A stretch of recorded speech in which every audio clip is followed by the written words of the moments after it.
Hey, everybody, and welcome back to the Buffalo Giants. podcast. All right, Brian. Hey, what a crazy week of playoff football. I think some of the craziest games we ever seen. Unfortunately, with your Giants not making it, but we continue our podcast legacy through the Bills completely this season. I got an amazing keep for cut for that I want to start with you right away off the top. Um, we got eight different players. I would say the most important players or units from each game this past weekend. They're also in order of the games too. So think about it that way. And then the last two are for the one seeds. Because obviously there's only 6 teams that won this week. And then we got the last two with the one seed in the Broncos and the Seahawks. So are you ready, sir? I am ready. All right. The first one on the list is Matthew Stafford. So this is probably the MVP this year. Yep. You know, how am I keeping or cutting them based on their season performance, career, like playoff expectations? I would say we this just year, go with this week's. I say we just go with this week's performance in the game. Just this week's performance. Okay, Single-handedly. I'm gonna have to keep Stafford. That pass to Colby Parkinson was really something to behold there. Really just unbelievable play from both guys when it was absolutely necessary. Did it while dinged up as well. For me, he has to be kept. I completely concur. The next one you have is DeAndre Swift. I'm gonna cut DeAndre Swift.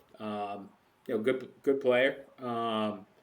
Certainly nowhere in the same caliber of conversation as a Matthew Stafford. No, for sure. And then the next player you have is Joshua Patrick Allen, the Winter Soldier himself. I'm gonna have to take Josh Allen. He probably is for me the best quarterback in the league when he is healthy. The next player for you is Jawan Jennings. He played quarterback this week for a minute. I know he demonstrated some versatility this week, but for me he's a cut. We're talking about probably a wide receiver too. And I'm keeping MVP level quarterbacks at this point. For sure. The next unit player thing is the Patriots defense. They did all the work in that game. Yeah, this is tough because I have to believe that some combination of the Houston defense, Jackson Smith and Jigba, and the Denver defense are probably coming my way a little bit down the pipeline here. So I'm going to have to cut the Patriots defense.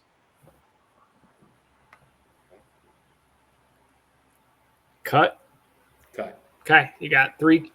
All right, so to review, we've kept Stafford, cut Allen, cut Jawan, and cut the Pats defense. The next player on the list is actually not the Texans defense because I still believe that C.J. Stroud was a hero in this game, no matter how bad he fumbled in that one interception. But he got them the touchdown to give them the win. So I am going to say C.J. Stroud. You're going to say C.J. Stroud. Okay, well, I can't keep him. He fumbled 5 times in that game, if I'm not mistaken. On the stat sheet, obviously one of them was an aborted. Twice ever recovered. Twice own recovery, and once a aborted snap or something like that as well. At least that's what it goes down in the record books as. So I can't possibly take a guy who had 5 fumbles in the game. I understand he won the game. I do think a lot of that was. Yeah, I also didn't want to include 700 defenses. I understand that, but defense wins championships, so I'm a little bit surprised to not hear the Texans defense being on the list. Obviously the Texans defense caused a lot of mayhem in that game. They made Aaron Rodgers look very, very human, very, very old in the process. They basically did what the Cleveland Browns did a few weeks back. It's just that the Steelers had to go for it in this one, and so it looked even worse in the end. All right. Well, the next one you accurately predicted, my friend, the Broncos defense. Yeah, so I'm going to keep the Broncos defense. Actually, these are automatic keeps. Your Yeah, final keep is Jackson Smith and Jigba. So you did real good. I pretty much called those last two. Very, very happy that I end up keeping. Obviously, the Denver defense littered with unbelievably great players, probably led by Patrick Surtain, the I believe reigning defensive player of the year.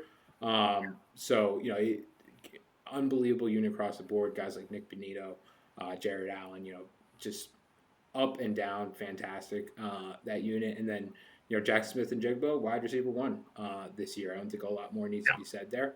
Um, you know, it, Nope. Obviously, it was We probably could tough only for pick you players that. to make this list because like Puka Nakua could have definitely been the Rams representative as well, with his I two was quick gonna do touchdowns in the Puka, first but quarter. I was gonna do Puka, but I was like, that's too. It's too obvious. Stafford's too obvious, but at the same time, I think you nailed this 100% perfectly. The only one I would have given you some pushback on is if you kept the Patriots defense just with how much they did and the Broncos not playing this previous week.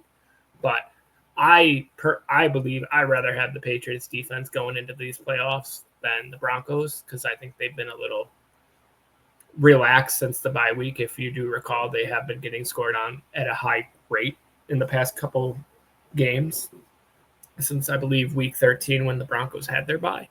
So I would still take the Patriots defense over them. Only one team scored over 30 points on them in the past 8 weeks, and that's the Bills. So that's where I'm coming from, where the Broncos have had 28. And then obviously they ended the season only getting 3 points scored on them, but they played the Chargers backups. I mean, you're starting second, third string players against the Broncos defense. Obviously, it's not going to go very well. Yeah, So that's where I was at with it. I But totally hear excellent your job. point, James. I think what we're splitting hairs here for sure. I think Oh when we yeah, boil it down, for me, I think what separates them, number one, is just how up and down good they are. Like I respect how good Christian Gonzalez is, for example. I don't think that Patriots defense has anyone on the defensive line that's quite as effective as guys like Nick Benito. One of the best rushers in the league this season. Jared Allen is pretty much good for a sack a game most of the time, and they're able to rotate a lot of guys too, like Jonathan Cooper, guys up and down. So the other thing too is that if they end up meeting the Patriots defense and the Denver defense, that would be in Denver. That's Mile High Stadium. That would be on the road for the Patriots. Yeah, I think if the Patriots do get there, that's probably where you see Drake May probably look human for the first time this year. There's been a lot of talk about Drake May and his schedule, and certainly we will find out a lot more about him and that defense. As they get tested. If I see Drake May, continue to do things like commit red zone turnovers, I think that the Patriots defense is going to have a much different outlook. And that's certainly possible in these playoffs. I think this will be Drake's biggest test this coming week with playing a legitimately amazing defense in the Texans. But we'll see what happens. The Texans' offense is what scares me against the New England's defense. But if Gonzo is out, I will pick the Texans when we get to our predictions this week. It really depends on what happens with him in that concussion, because I do believe that's his second one this season. Correct? It is, yeah. So they might have to, take him at a higher level of treatment with having two in less than It 4 is the months. playoffs, so there's probably something to be said about concussion protocol. But my guess is that if he can clear that in any way, he's going to play that game. Yep, we will definitely see, my friend. We will definitely see. But I believe you have a player to talk to me about. Yeah, so next up, we are going to do the QB pyramid. And this week for you, James, I have Caleb Williams for you. So I like that guy. Yeah, I know. It's one of your favorites, I know. So just to recap everyone on where we stand with this, we've done Brock Purdy, who came in at 5. We've done Drake May, who came in at 8. We did Jalen Hurts, who came in at 9. We did Justin Herbert, who came in at 10. We did Sam Darnold, that came in at 16. And we've done Bryce Young, that came in at 17.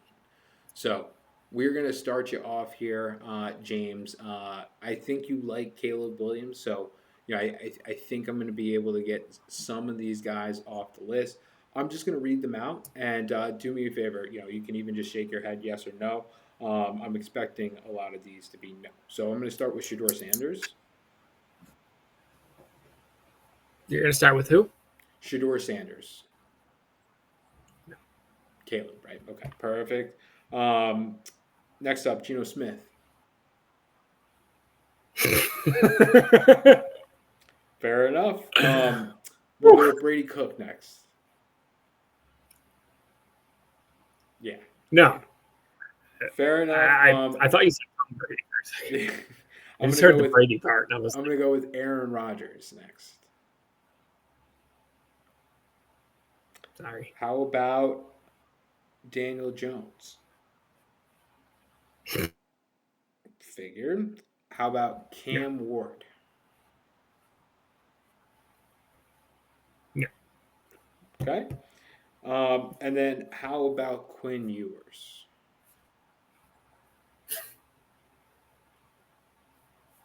Yeah, so that does it, I think, for the gimmies in the AFC. Let's head over to the NFC. How about Jared Goff? No. Figured as much. Not the goofball. How about Michael Penix Jr.? Figured Who? as much. No. Tyler Shuck. I love the kid, but no. Figured. Jacoby Brissett. No. I don't even think he's ever played a playoff game. Yeah, we are in agreement with that. I think that just about does it for the absolute gimme. So let me start. I'll head back over to the AFC and let's take a look at some of these better players. How about Josh Allen?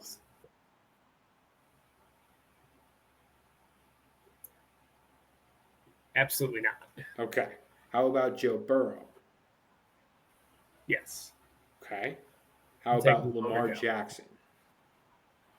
I would take him over Lamar with this past season, yeah. Okay.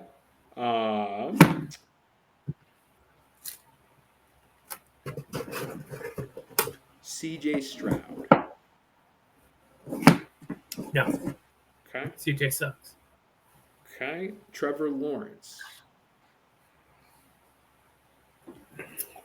Oh. If I do remember correctly, we said that Trevor Lawrence had 38 touchdowns, one behind Josh Allen. That is correct.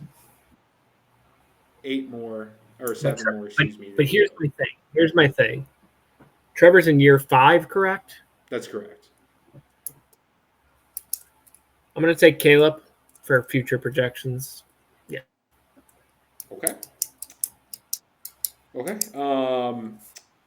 Then we will go to Patrick Mahomes. Patrick Mahomes? Yeah. No, I still rock with King Patrick. Okay. Then we'll move on to Justin Herbert. I will take Caleb Williams over Justin Herbert. Caleb Williams can at least win a playoff game. Okay. We will move on to Drake May. Drake May. Whew. Same draft class. Drake May is an MVP candidate this year. Drake May has the 2nd seed team, as does Caleb Williams. I'm going to take Drake May by the skin of his teeth. Okay. Last one for the AFC is Bo Nix. Caleb Williams. Fair. Dak Prescott.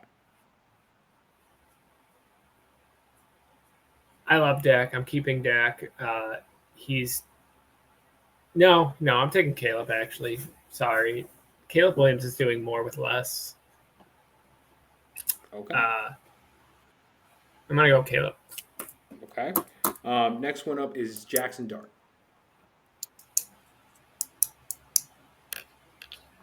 Sorry, Brian. That's okay. Hey, Go ahead. if you're taking Caleb over Lamar Jackson, a two-time MVP, I'm not surprised that you're taking Caleb over Jackson Dart, right? So, Jalen Hurts. You asked me that question a week ago. It would have been him. I'm taking Caleb. Okay. Jaden Daniels. I mean, they basically flipped the script on each other this year. I'm taking Caleb. You say flip the script, but Washington got in as a wild card and made it to the NFC Championship game, right? So, Yeah, but I mean, we're one game away from an NFC championship, and he did it as a winner of his division. yeah. So my point is that like Washington's not as good of a team. Jaden Daniels kind of gets them there. Caleb Williams has a great team, right? And they have home field basically until the NFC Championship. So, if Well, you Caleb's want, played every game in his career. okay, fair Caleb's enough. played 32 games in his career. Fair enough. I mean, Jaden Daniels played like you're 19. taking Caleb over Super Bowl winners, over two-time MVPs, so I'm not surprised there. Um, we will go with JJ McCarthy next. Probably should have been in the gimmies, obviously. 9! Yeah. No, I'm done with that guy. Jordan Love. I love Love, but Love doesn't love me, so Love is not getting taken over Caleb. Fair enough. Baker Mayfield. Baker. My poor king. I mean, this year was abysmal. He fell apart. I have to take Caleb. Caleb won a playoff game. Baker's won a playoff game. I'm taking Caleb. Fair enough. Bryce Young.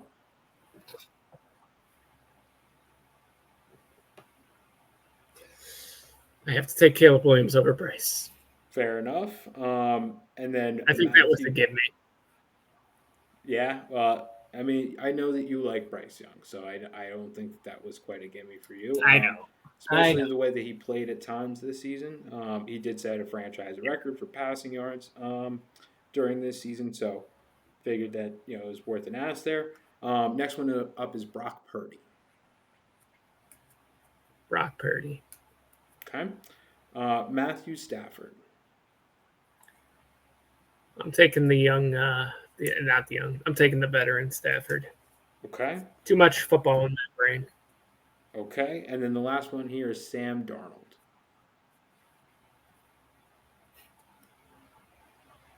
I gotta take Caleb over Sam. Alrighty. So I will really quickly tally these up. 6. That's my guess. I don't know for sure.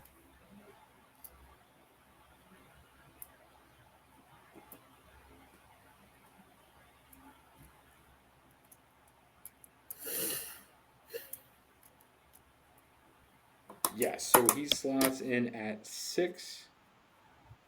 So he's Right somehow going to behind be. I'm sorry. Yeah, behind Brock. I don't know how that necessarily works with May being down at 8 and him having been put behind May by you, but still statistically comes out to 6. So So we maybe we may should have flip them. we may Flip have them. some reworking to do maybe once we get all of these into place, but we will figure that out for you and let you know how we'll restructure that or get that all situated once we've got everyone ranked. But Who? James, Nobody's in the 7th slot. Nobody's in the 7th slot, right? no one is in the 7 slot. It's just Brock Purdy in 5, and then I believe Drake May in 8.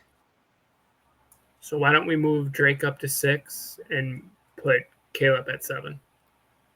All Fair right, enough. so my turn to take back over here.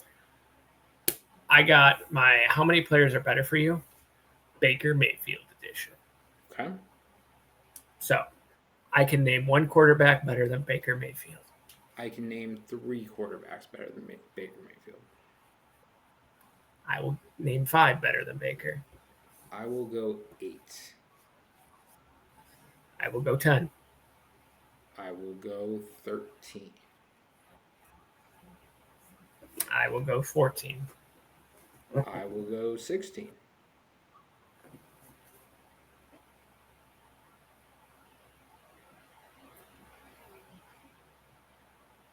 I'll go 17. All right.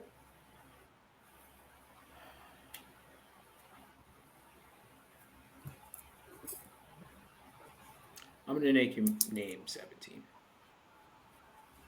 All right, just let me get 1 second to write down these numbers so I can tally them.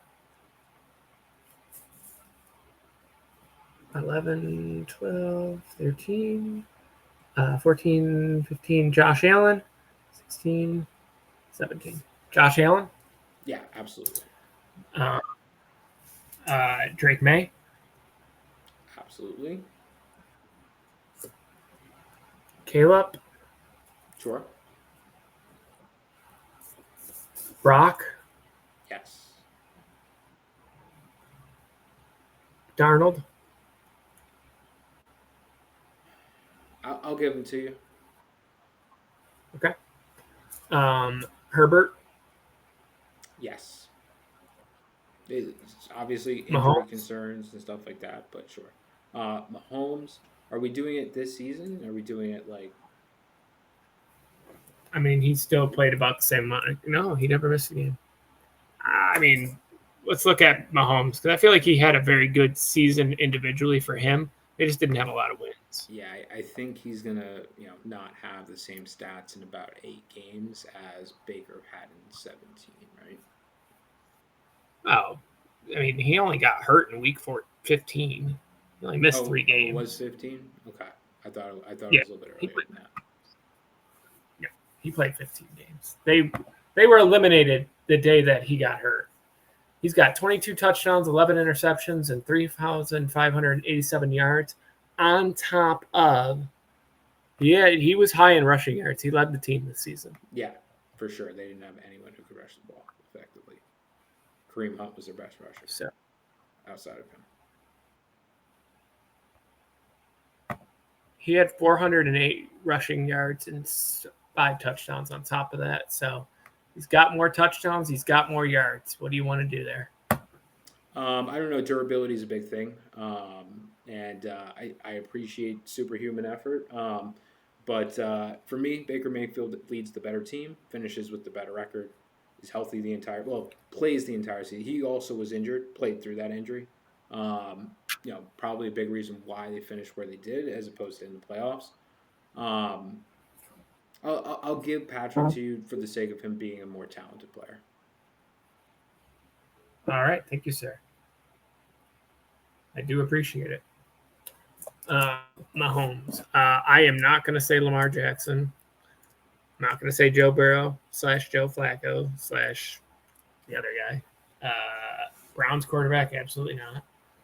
And then that division's done. So we move over to the East. I'm saying T-Law. Yeah. T-Law? Yes.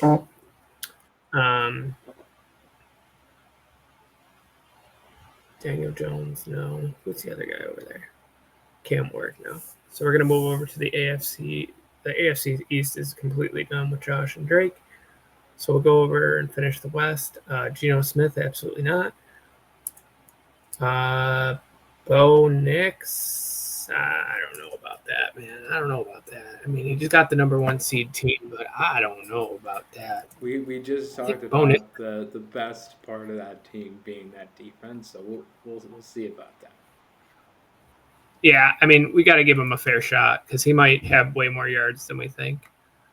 Yeah, he does have a lot of game-winning drives this year. He does have a lot of game-winning drives. Obviously, that Baker had to do it with less this year because of the time that Mike Evans, Chris Godwin, and Bucky Irving all missed.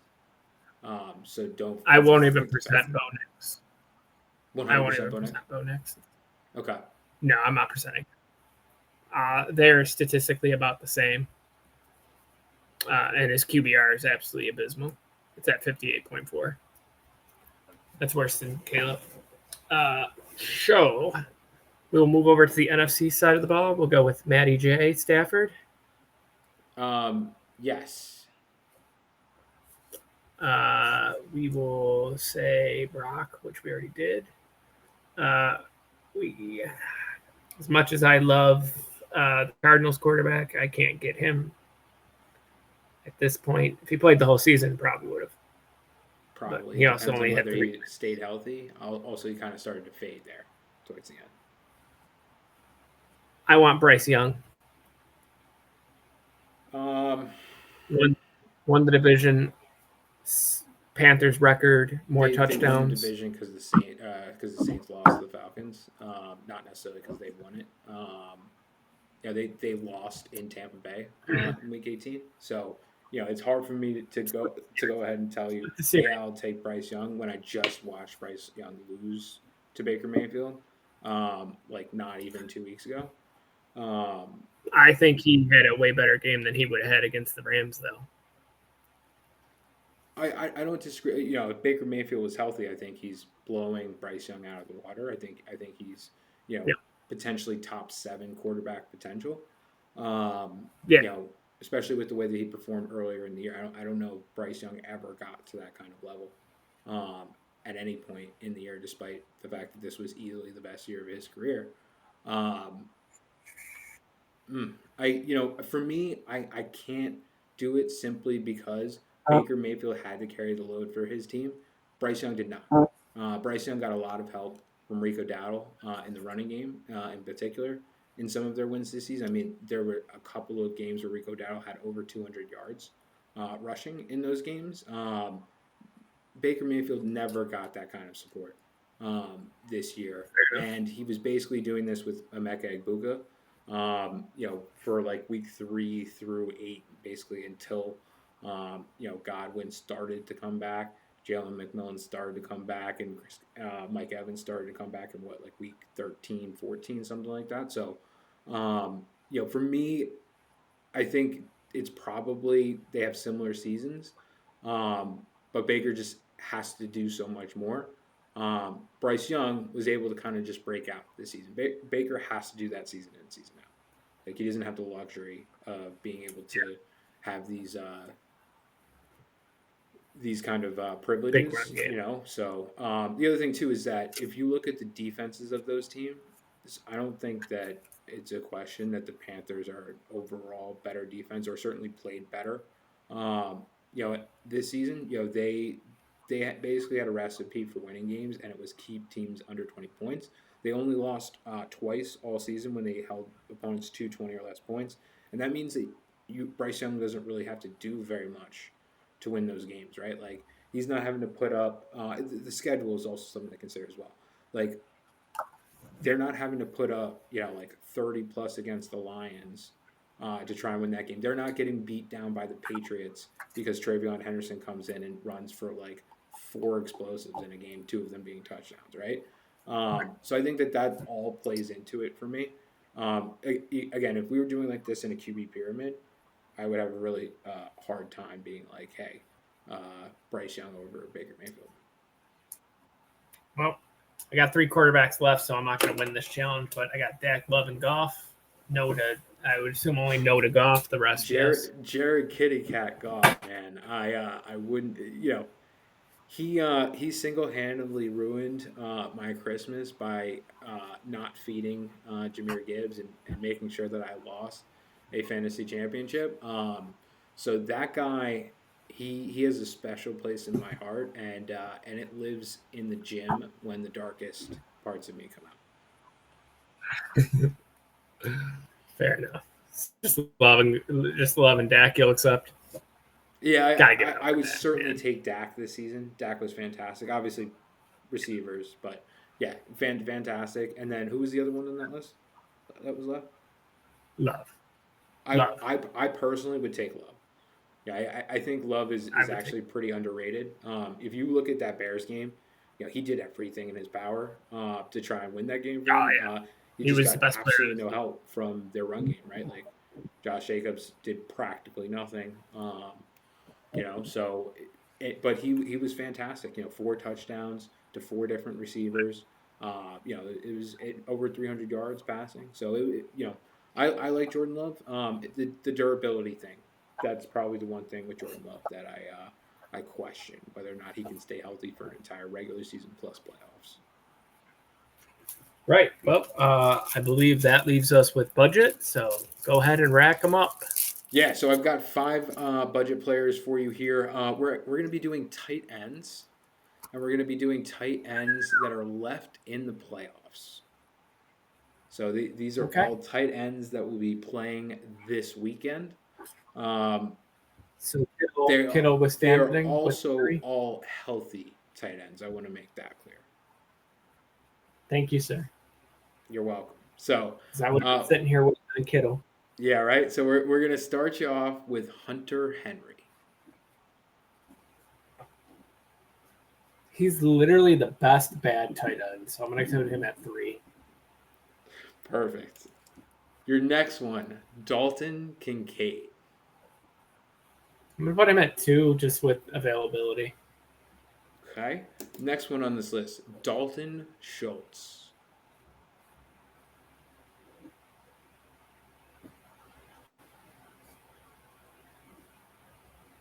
So you said Dalton Schultz, Dalton Kincaid, And Hunter Henry. and Hunter Henry. I'm going to put him at 1 because I feel like you're going AFC only. All right. The next one on your list is Colston Loveland. I'll put him at 4. Okay. And then your number 5 is going to be Colby Parkinson. Well, he's played the best out of all the tight ends in the playoffs, so I guess this is a good list. Did you see the Bears game? Yeah, true. I thought you were going only AFC, to be honest, for a minute. No, You got me there. The strategy here was try and find a budget where you were going to make former Michigan tight end Colston Loveland your 5, but I fumbled that at the very end by you picking 4 and giving it to Colby Parkinson. So I wanted to give Colston Loveland some flowers after that game against. I love Packers. every tight end there besides Colby Parkinson. I don't dislike. It's more like. Please stop being good. You ruined my life with the Panthers losing. That was a pretty unbelievable catch and throw, for that matter. But yes, sir.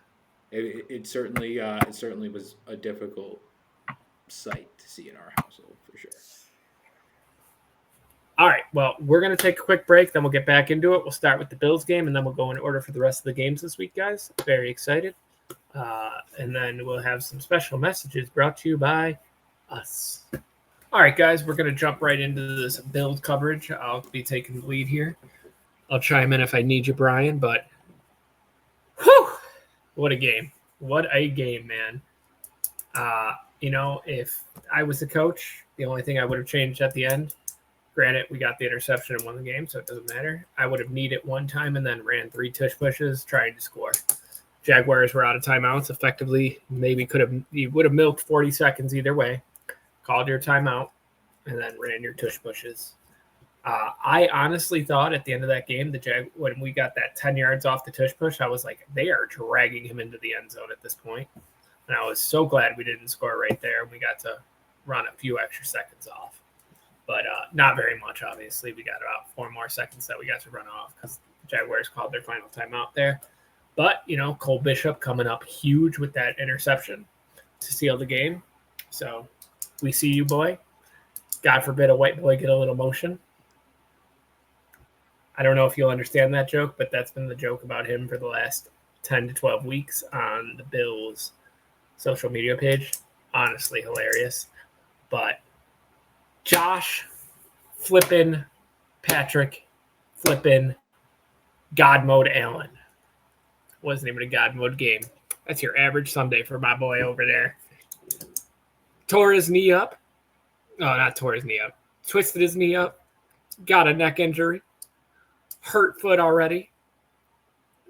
You're going to have to kill my guy to get him off that field. Literally shoot him dead. That's the only way he's getting taken off that field with him, man.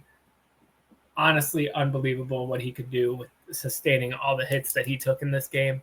Offensive line's really going to have to look in the mirror this week and get it figured out because, if we beat Denver and Houston beats New England or even vice versa, still have another horrible matchup with the pass rush.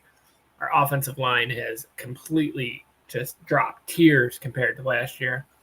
Josh Allen was only sacked 14 times last year. He's doubled that. Granted, he may have played some better defenses this year, but at the same time, offensive line has got to get it together no matter what. The running game, not much to speak of. About 46 yards from James Cook this week. Josh Allen, I think he had a couple carries as well, but nothing major. He had 33 yards on 11, good for 3 yards a pop. He had one long run that really got him there. It was a 10-yard run, but nothing crazy. As far as defensively, man, we locked in pretty well in that second half. First half wasn't bad at all. I'm pretty sure we went into the lead at halftime 10-3. And then the fourth quarter, we traded the lead back after a field goal apiece in the third quarter. And we both scored 14 in the fourth quarter. We had some crazy touchdowns. I don't know if you saw the touchdown to Dalton Kincaid, but I was like, all hail the king, Dalton Kincaid. And his name isn't actually Kincaid. It's Kincaid. So that's his nickname from me, obviously. But, Khalil Shakir, props on you, Brian, for calling him to be the star of the game in the receiving room. Man, 12 receptions for 82 yards. Didn't score, but, man, could you imagine if he did that in the regular season, how happy we would have been fantasy-wise. Keon Coleman had one catch for 36 yards. Man, it was a great catch down the sideline. I was like, whoa, I thought you were going to actually score a deep touchdown for 50 yards. But, another big thing that we missed in this game that I will say is not having Ty Johnson there for those. He does a lot of the dirty work, blocking, and then he is pretty good in the catching game, and he's good in the short yard situations. He's like a much younger Kareem Hunt. Obviously, he doesn't do what young Kareem Hunt did, but I'm talking what Kareem Hunt does these days. I think he's very talented than Kareem Hunt, too. Yeah. But yeah. Yes. And then you got, unfortunately, the bad news for us. We lost Terrell Shavers and Gabe Davis in this game. Both tore their ACLs, so they probably won't be playing next year, I would think, with how late it is into this season. So we're dealing with that. And then, obviously, not being able to run the ball on the number one running defense. I think we did pretty good, all things considered there. Gregory Rousseau with huge sack in this game. And then Shaq Thomas with the huge interception to start the first half off right after we kind of ran out of gas going towards the end zone on the first drive. So he set the momentum, and Cole Bishop completely crushed it. Not much to complain about. It was great to have our kicker back at Matt Prater. I am beyond shocked that he played. The way that McDermott was talking on Friday going into Sunday, I am just unbelievably over the moon. He's already practiced this week in full, so we're good to go. We don't have to worry about our kicker this week. So we got that going for us. But, yeah, man, just a fun game. Jacksonville gave us all we could handle. We did the same to them. I could see us doing this for the next 5 years with them, man, just going back and forth. I really enjoyed it. Trevor Lawrence played a really good game. I thought he was going to unravel real bad in that third quarter. I was texting my friend Phil, and I was like, man, he's going to just start forcing balls. And he never really did it. I mean, that interception to seal the game, not even really on him, man, just a tip ball and right into Cole Bishop's hand. Like, he really didn't make the mistakes that kill you, like in a way that it was obviously going to happen. You know what I mean? Like, we see Patrick Mahomes, most of his interceptions are balls that are off people's hands. He's not throwing it directly to the linebackers and the cornerbacks. You know what I mean? So I appreciate him for that. The running game, man, their running game is that's locked and loaded, man. They're going to be good for the next couple of years over there running the ball. I would like to see ETN come back and, how they do it over there, that Sonic and Knuckles with him and Tootin. Obviously, not to the same success, but yeah, man, it was wild. GG to the Jaguars, man. But man, we pulled out a hell of a game there, and it was amazing. How did you feel watching it? I know you watched the whole game. Yeah, I watched basically the whole game. I watched it happy for you. I'd obviously picked the Jaguars to make the Super Bowl this year, and now I hope that obviously the Bills, essentially take that mantle. It's gonna be tough, obviously, with Denver next week. I don't necessarily like how I've watched the Bills play against the tougher defenses in the league, particularly Houston is my frame of reference, and how that game went for Josh Allen. So, hopefully they are able to push through that. I think it's pretty much probability that you'll face the Patriots in the round after that, based on how good those offenses are, and how relatively good those defenses are in that other matchup. So, hopefully you guys are able to keep Josh Allen healthy. That's the biggest thing that I came away from this game saying to myself is, you know, what an unbelievable performance from Josh Allen. Can he do that three more times over the next 5 weeks? Because it certainly looks like he's giving a lot of himself in even just getting like this first result on the road. I think looking at this, I think that the Bills would have been positioned completely differently if they had had a bye. If he didn't have to play this first round and he could further rest, and then he only has three potentially games that he's got to be Superman in order for them to win a Super Bowl. I think that would you know certainly make things a little bit more rosier. But like you said, so long as he's not dead, he seems to be able to will them over the line. That you couldn't watch that tush push from the 12 where he gets carried by a lineman to the one. You Yeah, can't watch that. Watch the play after that. See the touchdown before that, which was also a Josh Allen rushing touchdown, and think anything really. But this is the best player on the field that we're watching, right? So yeah, that's what stood out the most to me. I think probably what stood out second most to me was Parker Washington, and how he continues to have really good success after building a lot of momentum at the end of the regular season. Really had continued that breakout in this game. So definitely want to shout him out. I'd say the third thing is that I think Liam Cohen got a little too cute in this game. I think they should have been running the ball more, and I think the game potentially would have gone I do. differently had they done that. I think that they thought that they Yeah, could lull you guys to sleep a little bit and beat you with the pass at times, and that's playing into the Bills' hands, trying to pass the ball on their defense, particularly when they're healthy, and they were yep. healthy enough in this game. I think you were Yeah. only down Harrison in the secondary, if I'm not mistaken. I mean, I don't know if you paid any attention to watching just Trey White. He looked like Unbelievably great game prime from time, him. Yeah, he looked like and the Tre'Davious White of old, in that game. absolutely, it was his best game in many years. I will say this: another thing that I think would have worked out for the Jaguars very well is that Parker Washington didn't sit out the whole first half with that concussion protocol and waiting for him to clear it. And I don't know what was going on there. I've never seen someone in protocol that long and come back to the game. But man, if he played that whole game, I think that the Jaguars would have probably won this game. I think they had Yeah, a series of unfortunate. I don't even think that it's that much of an if factor. I think it's literally just if they chose to run the ball more, they probably win this Absolutely. game. I think I think the game changes dramatically if they're able to do that, especially because of the fact that you guys needed to kind of score yourselves late in the game, and you had enough clock essentially to be able to do Yeah. that late. Go ahead. I find it very strange because if you look back at last year, the playoffs with the Bills, their passing defense was the superior of the two things. The defense was not very good last year in general, but the Ravens did the same thing that the Jaguars did. They started throwing the ball, and you already had the lead. I don't know why teams think they need to pass on us. I, I, Take I advantage of it.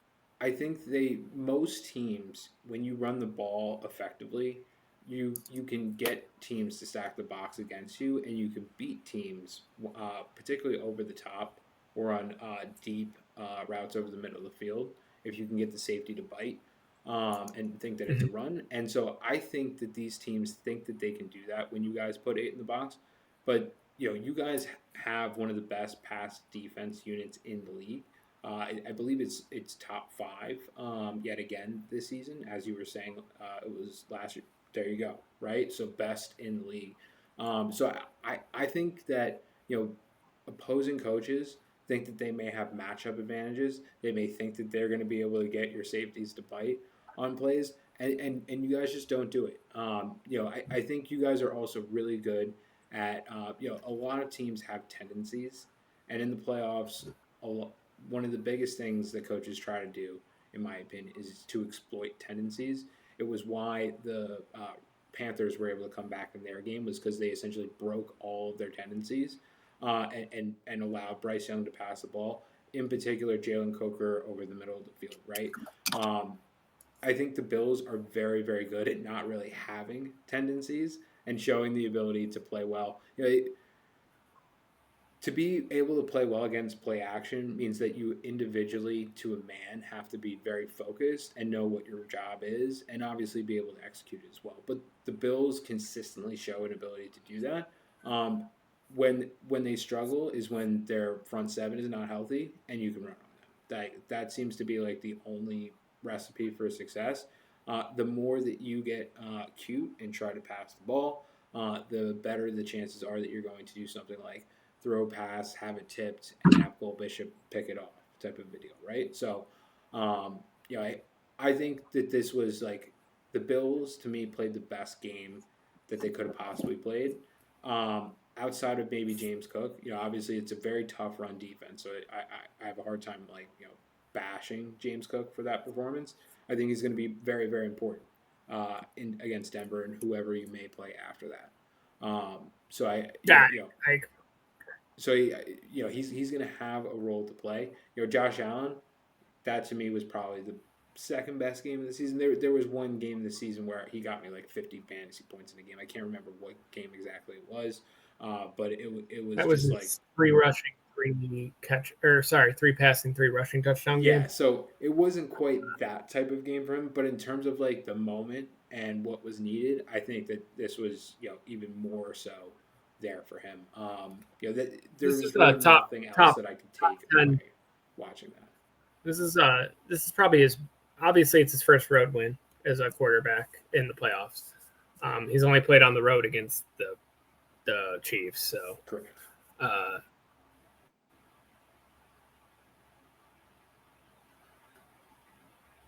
Did he have the Ravens once too? no, he's undefeated against the Ravens. I was Okay. trying to think about the Bengals game, but that was in Buffalo. Okay. But yeah, no, Yeah, he's that only year that lost they to the made the Chiefs on the road. sequel. Yeah, yeah, yeah. He's only lost to the Chiefs on the road, so yeah, it just doesn't seem right. I feel like we played them once at home, but there's no one else I can think. No, he lost 3 times to the Chiefs on the road. He lost to the Texans as rookie, or not his rookie year, but his second year in the league. That's what it was.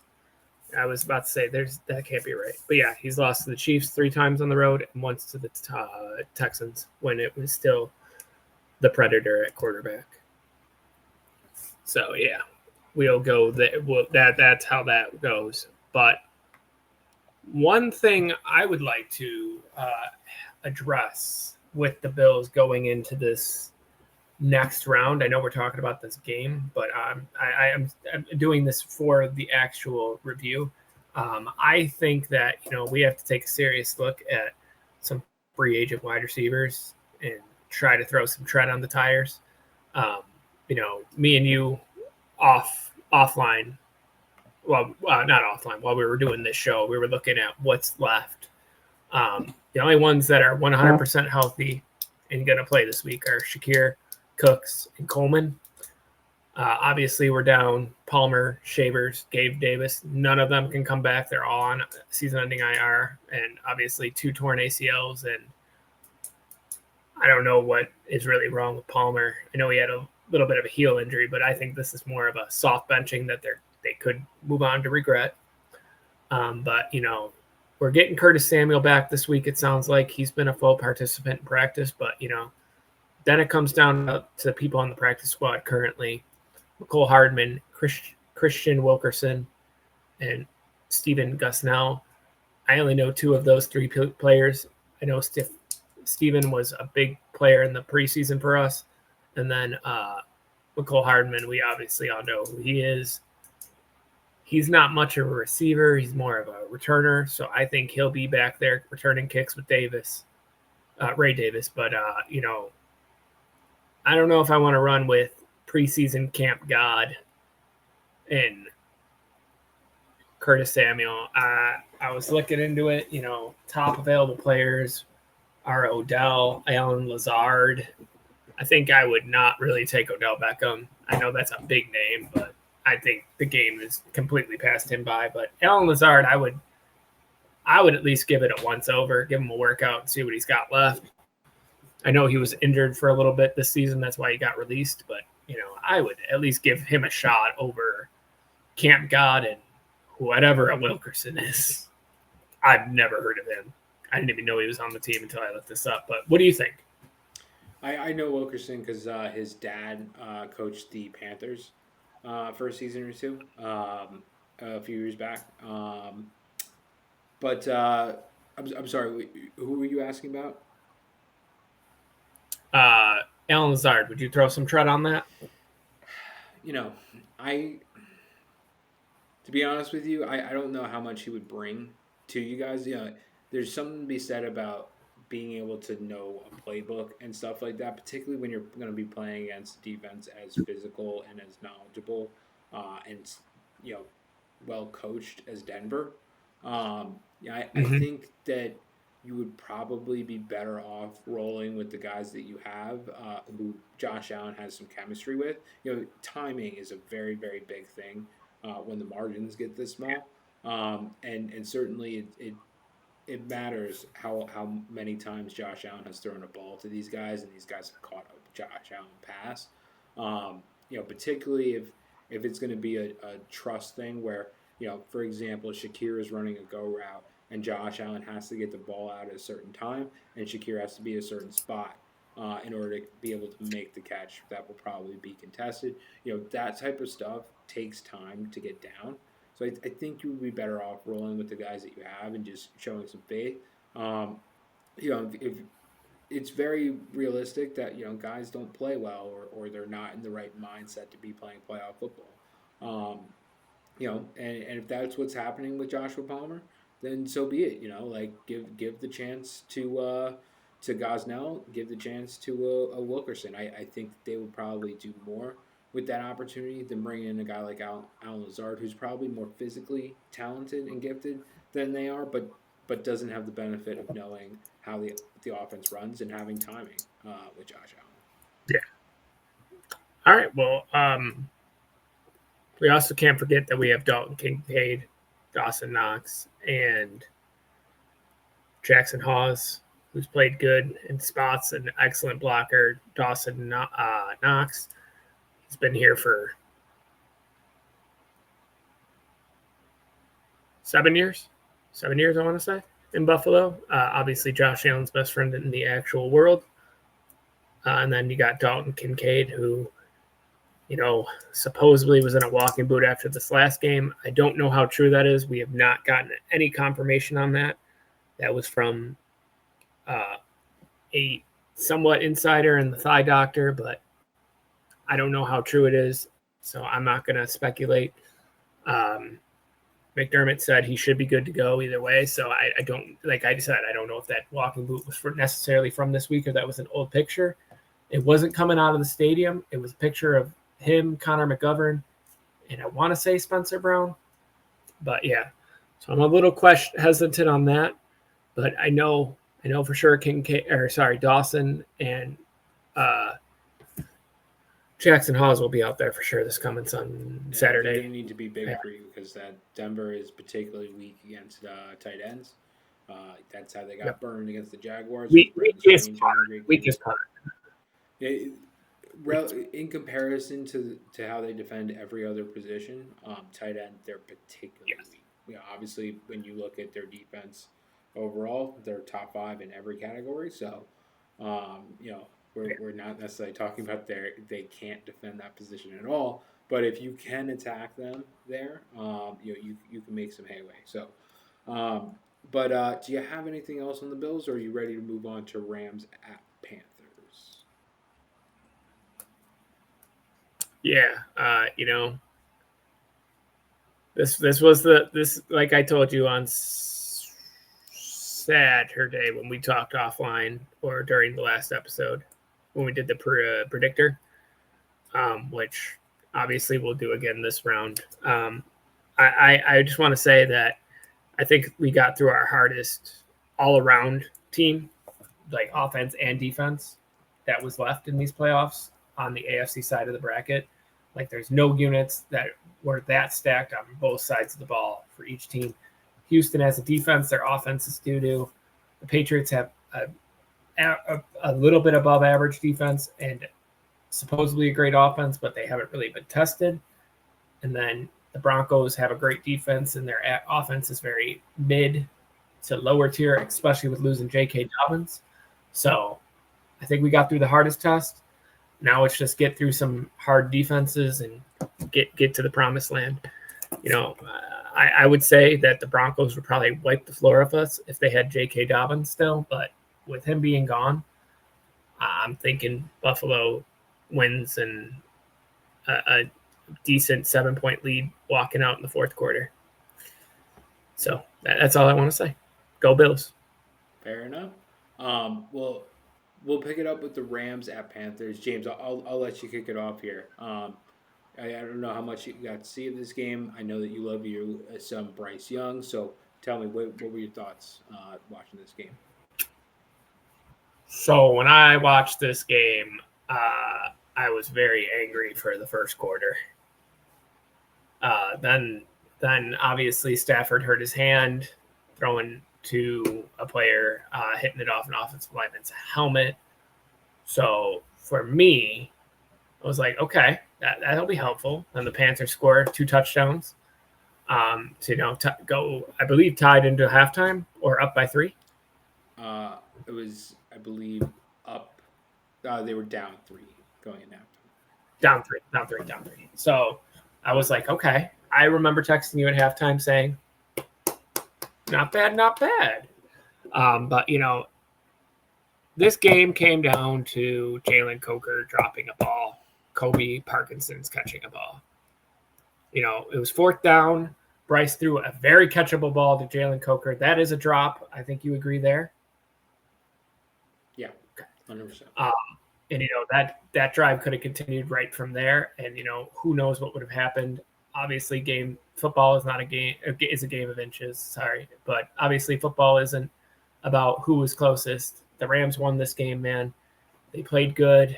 The Panthers, man, they gave it 120%, man. And you know what?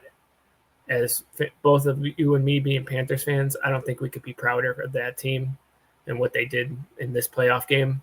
Maybe not over the whole season, but they played their butts off. They gave the Rams everything they could handle. And Stafford had to force a lot of passes in that second half. And I mean, wow, just one catch away from continuing that drive. It would have been amazing to see what would have happened and what could have been. But yeah, that's all I got on the Panthers side of things. Go ahead and talk about the Rams. Yeah, I mean, so the Rams, they jump out to that 14-0 lead on 2 Puka Nacua touchdowns, 1 rushing and 1 receiving. Then Bryce Young was able to come back into the game a little bit. Got that rushing touchdown in the second quarter that allowed them to go into halftime only down 3. So really regaining a lot of momentum in that quick stretch there, which was kind of a big point in this game because the Rams looked like they could have ran away with it and really blew them away early. But Carolina is able to get back into the game because of that. Stafford, as you mentioned, got dinged up, but made some really big throws in this game. In particular to Davante Adams on some 3rd downs, was even able to get a big DPI call on a helmet-to-helmet that Davante Adams took. in the fourth quarter. And then, but he, as you said, was able to throw just a magnificent pass to Colby Parkinson in a spot where only Colby Parkinson could have caught it. Colby Parkinson himself made an unbelievable play, catching that ball and being able to get into the end zone. That happened with 38 seconds left in the game, so not a lot of time for Bryce Young and the Panthers to respond. They unfortunately looked like the Panthers of old. On that final drive of the game, really not being able to move the ball at all, and kind of just sputtering out to close things out. But I want to say that Stafford obviously showed a lot of character, overcoming injury, making the plays that they need to win the game. But I can't move on from this game without acknowledging how good the Panthers defense played. They had an unbelievable interception that really caused the result to be in doubt in the fourth quarter. Mike Jackson played incredible in this game. He's the guy who got the interception, but all day long he played great on a combination of Puka Nacua and Devontae Adams. And then I also wanted to say that Bryce gave Stafford everything that he could handle in this game. I mentioned that the Panthers broke some tendencies a little bit earlier in this episode to kind of surprise the Rams and to try and make this comeback late. I think a lot of that was due to them trusting Bryce Young throwing the ball. He, as you said, was able to link up with Jalen Coker a bunch. Really a breakout game from Jalen Coker. But he continued to get Ted McMillan the ball too. 4 catches, 80 yards. No touchdowns in this one, so not a 100-yard game. So you're thinking that might be a little bit low for him in his rookie season, the way that he's been playing. But it was really the fact that they couldn't run the ball very much. They were able to get 2 rushing touchdowns out of Chuba Hubbard, but they weren't able to do all that much there. It really did come down to Bryce, and Bryce had it, basically until the last drive or two of the game.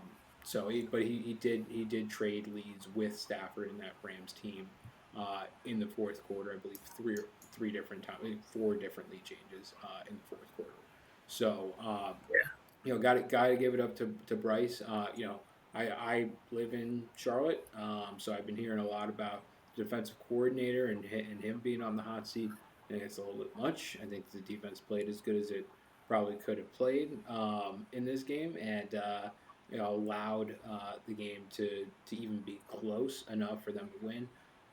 You got to realize that they gave up 14 points early, got punched in the mouth, but really tightened things up after that point, particularly until the fourth quarter, even forcing a turnover within that as well. So you mentioned Jalen Coker. I just wanted to mention, in addition to that drop, he also had that play early on where he kind of just pulled up on a pass that Bryce Young was throwing him that led to an interception.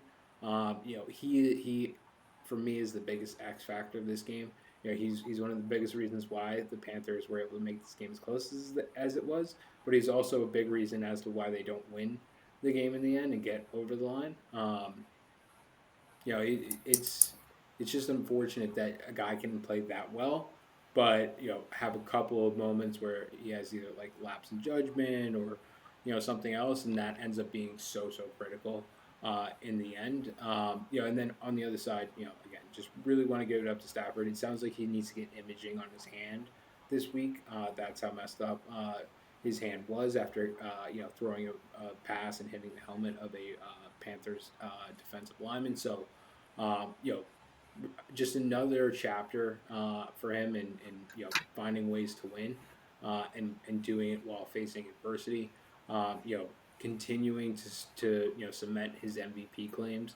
I know it's a regular season award, but if you're continuing to watch and you have a vote, I don't know how you can see this game and say that this guy's not deserving of it. So, all right, now jumping back in, we got the Packers and the Bears game. Probably the most entertaining game of the weekend, or up there with the Bills. I think the Packers and Bears game was a little bit more fun for the fourth quarter wise. The Panthers Rams, where the Bills game, that certainly has a shot as well. Yeah, but the Bills game was obviously more stressful. This game, I was texting you and I was like, what? How? But yeah, I mean, X Factor, Caleb Williams, and Colston Loveland, perfectly called on my end for the Bears part of it. Obviously, I thought the Packers were going to win. I can't sit here and act like I picked the Bears because I didn't. Neither of us did. We both picked the Packs. But, looking over the Packers, second game in a row against the Bears of blowing a 10-plus point lead. Romeo Doubs and Jordan had a great connection in this game. A special teams nightmare for the Packers, man. 2 missed field goals, an extra point, too. If they just hit one of those field goals, they win this game still. I find it insane that their special teams coordinator wasn't fired and Brandon McManus wasn't just cut. You don't need to keep a kicker. Your season's over. Definitely time for him to retire from the league. Like, this has statistically been the worst year of his career. He's up there in age as well. We both know that. So it'll be definitely interesting to see how all that plays out in the offseason. I'm also a little bit shocked that Matt LaFleur is still there. I thought for sure with this many games this season that the Packers have choked. They choked against the Panthers. They choked against the Bears twice. Couldn't beat the lonely Cowboys in a game, a tie with them. They had one other decently blown game that I can remember. I just can't remember the opponent. But yeah, man, it was a rough season for him. Like, they had the highest of highs and yet the lowest of lows.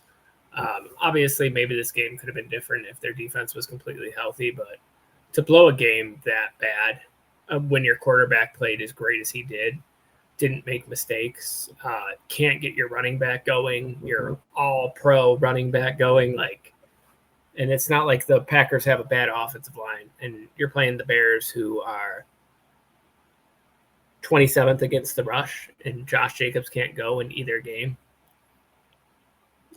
in the last 3 weeks. That's pretty crazy to me. I don't know about you. But as far as the Bears go, man, Caleb and that offense, man, it's going to go as far as they can take them. Defense is still just a bit mid, but they did enough to win this game. I just think this is the best thing that could have happened for Caleb, was having another one of these games going into the play or going in the first round of the playoffs after coming off back-to-back losses in the last 2 weeks.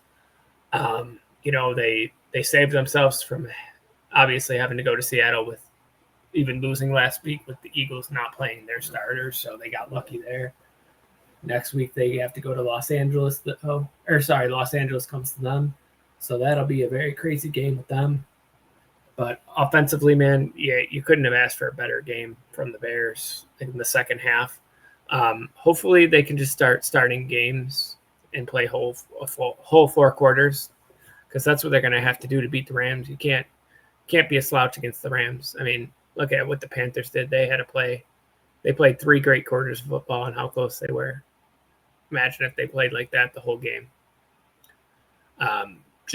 Just a rough game on the Packers side of things, but man,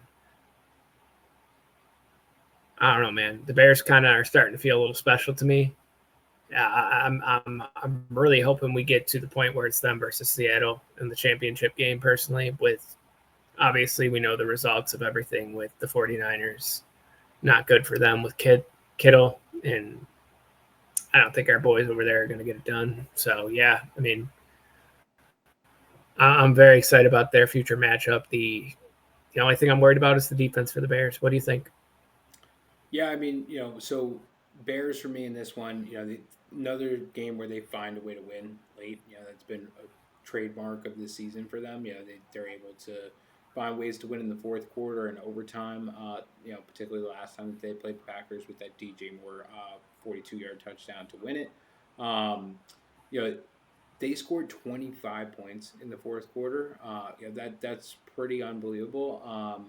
It's very, very hard to do that, and so you got to give them a lot of props. They needed every point of it basically to win this game. A lot of that came after Edgerrin Cooper left the game with injury. The Packers defense was playing much, much better prior to that, and in particular limiting them in the pass game and kind of pressuring Caleb Williams. So when he leaves the game, for me, there's a noticeable difference there, and the Bears really start to mount their comeback. at that point. You mentioned Colston Loveland, just an unbelievable day for him. Really a breakout day in his rookie season. Comes in the playoffs, so couldn't come at a more opportune time. Um, you know, the Packers, they found a way to lose this game. You mentioned a lot of it coming down to special teams and in particular kicking, but they found a way to lose this game despite. For me, Josh Jacobs didn't play well. He certainly needed to perform better, but they didn't necessarily need that to win this game. For me, if their kicking unit is able to execute, they win, and they win on the back of Jordan Love throwing 4 touchdowns, over 300 passing yards. You had Romeo Dobbs getting 11 targets, 8 catches, 124 yards, and a touchdown, and you even had Matthew Golden, finally starting to put his name in the stat sheet. He finished with 4 catches on 5 targets for 84 yards and a touchdown. 4 different receivers catching touchdowns in this game on each of Jordan Love's 4 passing touchdowns. So, a lot to look forward. I think there's still a lot of potential there, but they find a way to lose yet again. You mentioned all the stuff with LaFleur, how many games that they've blown this season, the fact that they've already mentioned that they're going to find a way to structure a deal to keep him there, moving forward, and that probably spells more defeats at the hands of the Bears. We'll see. Certainly, I think you could make an argument the Packers peaked before the season even started with the signing of Michael Parsons, and they never really got to the level that they expected to be at when making that trade. There's certainly the potential that next year they could live up to that height. I think certainly Jordan Love has answered some questions this year that I had for him in terms of his consistency and his ability to maybe put the game on his back and win. A lot of these Packers teams are built on running the ball and playing complementary football on top of that. But he definitely showed in this game that he is enough to win a road playoff game. And if the things that weren't under his control went better, they certainly win this game, right? So, basically the opposite of that Panthers-Rams game that we just talked about. The team that jumps out to the early lead and ends up giving it back up and losing it. So you got to give the Bears a lot of respect. Ben Johnson, I don't know if you saw some of the antics that were associated with this game, with his post-game speech, the F the Packers, all that type of stuff. He certainly knows what it means to be in this division and to have these kinds of rivalry games. That I think is something that's very, very bright for the Bears looking forward. Obviously Caleb Williams has shown a resilience and a clutch gene this year that's going to be very important for years to come playing in that division. So. I did just want to restate Dobbs and Love, fantastic game from the both of them. You really can't put the loss on them. I think the only thing you can really knock Jordan Love for was his completion percentage in this one, slightly over 50%. But again, over 300 passing yards, 4 touchdowns, no interceptions. I believe he took 1 sack in the game. So, it's a stellar performance from them that's really blown by that special teams unit. And certainly that injury to Edgerrin Cooper did not help. For sure, man, for sure. Packers are going to have a very long offseason, and it's going to be traumatic for them because they lost the Bears, and the Bears fans aren't going to let up on that. End of your season, it'll be fun for us to watch from a distance.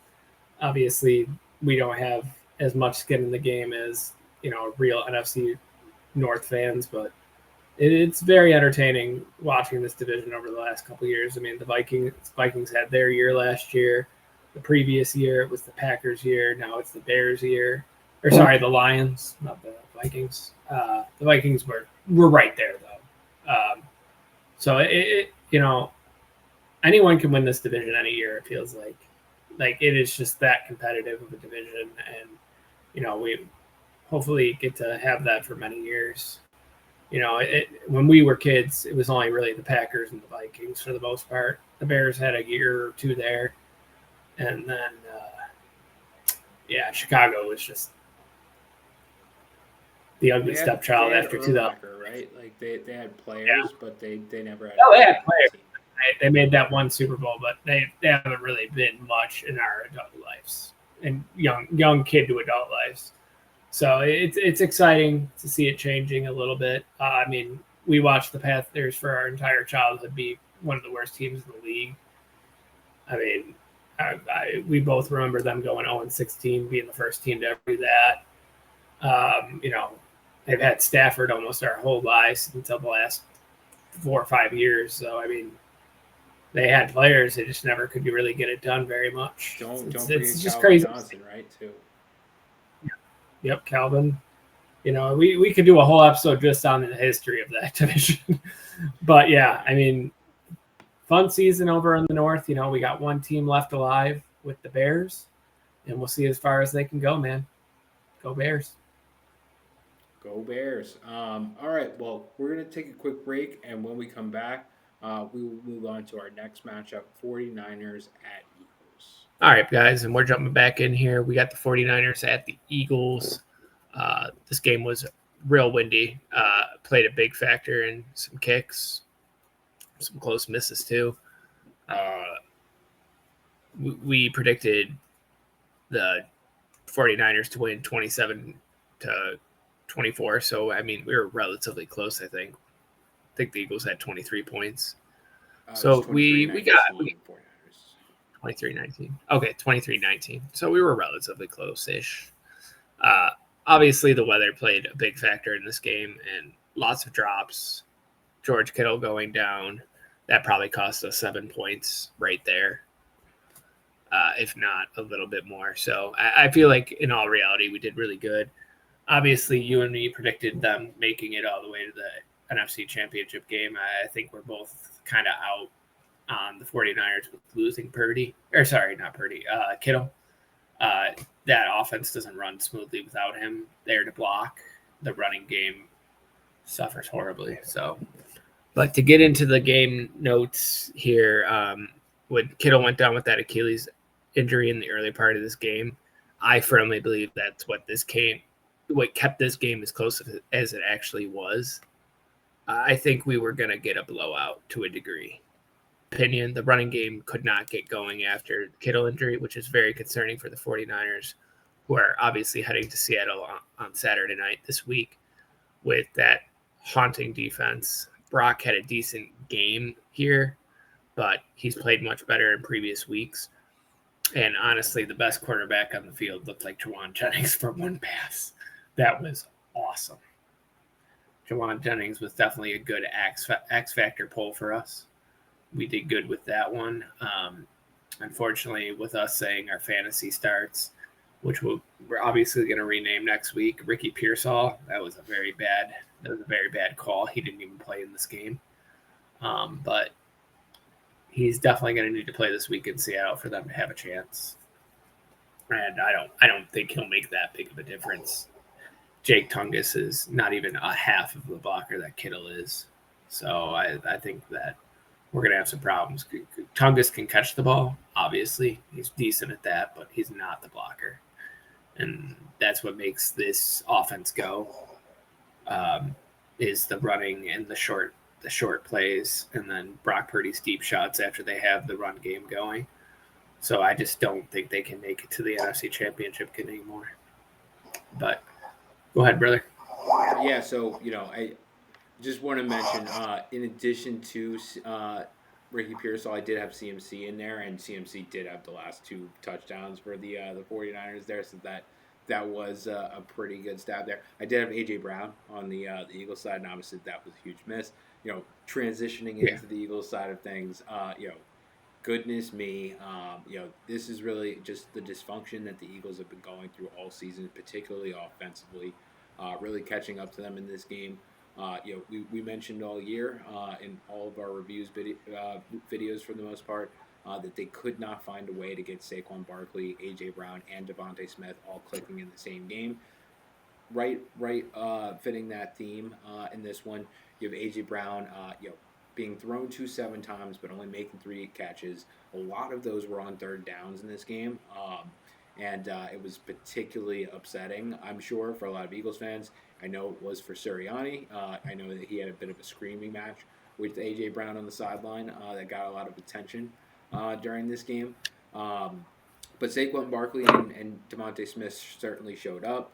Devontae Smith ended up finishing the game um, with 8 catches on 11 targets for 70 yards, and Barkley finished with 26 rushes for 106 yards, added 3 catches on 6 targets for an additional 25 yards. So no touchdowns from either of them. Both of them came from Dallas Goedert.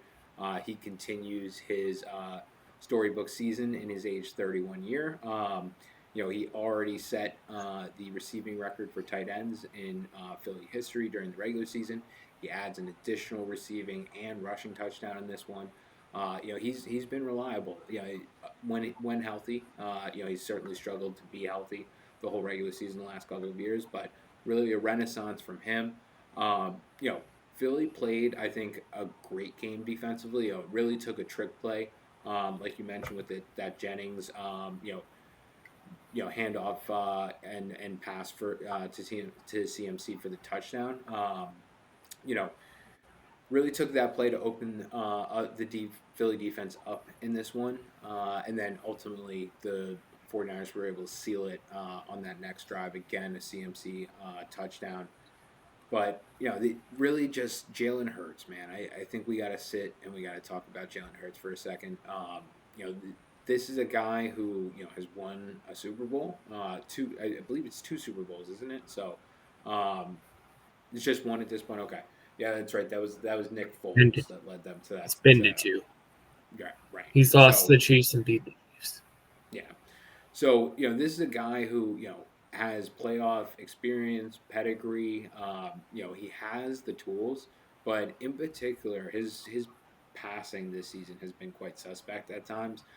It started off earlier in the season, mostly being deep balls, in particular to Devontae Smith, and seemingly just not being able to hook up with AJ Brown. That's really continued for the most part of this entire season. There's only really been a couple of games where I feel like AJ Brown has really found it with Jalen Hurts. Obviously, we've seen what's happened. We have our eye on the future because we're recording later. We already saw Kevin Patullo was fired on Tuesday morning. This is going to be the 5th offense coordinator for the Eagles in 5 years. And I still believe, even with an offense coordinator, that was A.J. Brown's most likely last snap in Philadelphia. He's come a very long way from when he got to Philly, that he said he would never play with another quarterback other than Jalen Hurts. And if they were going to get rid of Jalen, to trade him with him. Like, this is within the first season. Like, that's how dedicated A.J. Brown was to this Eagles team and to Jalen Hurts. And now it's like they hate each other. Well, I don't think Jalen Hurts likes anything or hates anything. He has no emotions, but A.J. Brown is clearly a diva.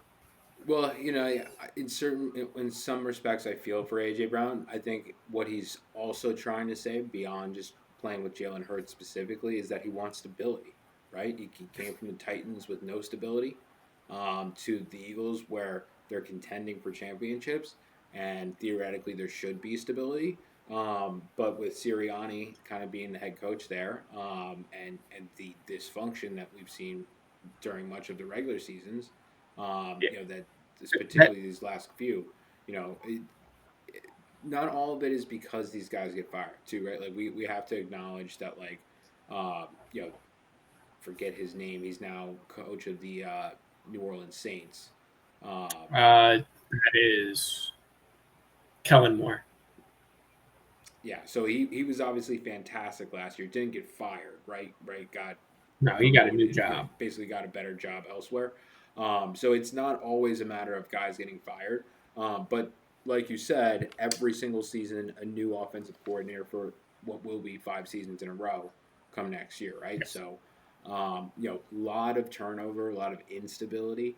And so in some ways, I do feel for A.J. Brown in that way.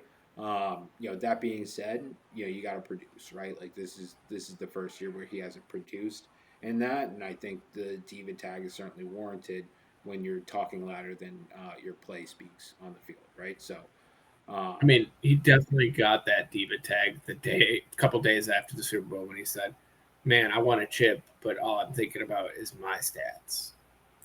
Like, I think at that moment we knew the real player behind him, and he's a me first guy. Which, I mean, there's plenty of them in history. Look at Chad Johnson. Look at how successful he was, but his team didn't have success. They could never win a playoff game with him. Not that he wasn't good enough to win a playoff game, but like the me first attitude doesn't always work. I would say he's worse than Stephon Diggs ever was here, nor in Minnesota. It's pretty wild. I don't think I've seen a bigger crybaby since Terrell Owens, and I love Terrell Owens. I mean, we've got some pretty big crybabies. I know one of your favorites is Joe Burrow. I would certainly put him ahead of. That is a lie. I don't love Joe Burrow. I don't like Joe Burrow. Oh, I get it. You're making a joke. I'm sorry. Yeah, Joe Burrow is a big crybaby, but I mean, he isn't just like selfish though. He's just like he's going through shit probably, you know. I would argue he is kind of selfish by arguing to get those contracts for those guys, and how that's kind of put them at a disadvantage. Yeah, selfish for himself. The team. Yeah, for sure. I mean, come on, $234 million on four players is insane. The cap's only like $320 million. Yeah, that's $80 million left. 53 more players or 48 more players. Yeah, you expect to be good.